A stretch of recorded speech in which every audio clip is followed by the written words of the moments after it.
ಆದ್ರೆ ಲಜ್ಜೆಗೆಟ್ಟ ಸರ್ಕಾರ ಸಚಿವರು ನನ್ನ ಮೊನ್ನೆ ಪ್ರಿಯಾಂಕಾ ಗಾಂಧಿ ಅವರು ಹೇಳಿಕೆಯನ್ನು ನೋಡ್ತಾ ಇದ್ದೆ.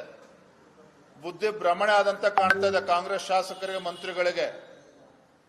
ಬಿಜೆಪಿ ಸರ್ಕಾರ ಇದ್ದಾಗ, ಯಡಿಯೂರಪ್ಪರು ಮುಖ್ಯಮಂತ್ರಿಗಳಿದ್ದಾಗ ವಕ್ಫ್ ಅಂದಿನ ಅನ್ವರ್ ಮಾನಪಾಡಿ ಅವರು ಒಂದು ರಿಪೋರ್ಟ್ ಅನ್ನ ಕೊಟ್ಟಿದ್ದಾರೆ. ಅದರಲ್ಲಿ ಹಿಂದಿನ ಸರ್ಕಾರ ಕಾಂಗ್ರೆಸ್ ಪಕ್ಷದಲ್ಲಿದ್ದಂಥ ಮುಖಂಡರುಗಳು ಯಾವ ರೀತಿ ಅವ್ಯವಹಾರ ಮಾಡಿದ್ದಾರೆ ಅನ್ನೋದನ್ನ ವರದಿಯಲ್ಲಿ ಉಲ್ಲೇಖ ಮಾಡಿದ್ದಾರೆ. ವಿಜಯೇಂದ್ರನೊಬ್ಬ ಅಂದಿನ ಮುಖ್ಯಮಂತ್ರಿಗಳ ಮಗ ಆಗಿ ನಾನ್ಯಾಕೆ ಅನ್ವರ್ ಮಾನಪಾಡಿ ಅವ್ರ ಮನೆಗೆ ಹೋಗ್ಬೇಕು, ನಾನ್ಯಾಕೆ 150 ಕೋಟಿ ಆಫರ್ ಮಾಡಬೇಕು, ಅದು ಕಾಂಗ್ರೆಸ್ ಅನ್ನ ಮುಖಂಡರನ್ನ ಬಚಾವ್ ಮಾಡೋದಕ್ಕೆ? ಇದೇನಾದ್ರು ತರ್ಕ ಇದೆ ಇದರಲ್ಲಿ? ಇದನ್ನ ಮುಂದಿಟ್ಕೊಂಡು ಸದನದ ಸಮಯವನ್ನ ವ್ಯರ್ಥ ಮಾಡ್ತಾರೆ ಅಂತ ಹೇಳಿದ್ರೆ ಇದು ಮೂರ್ಖತನದ ಪರಮಾವಧಿ.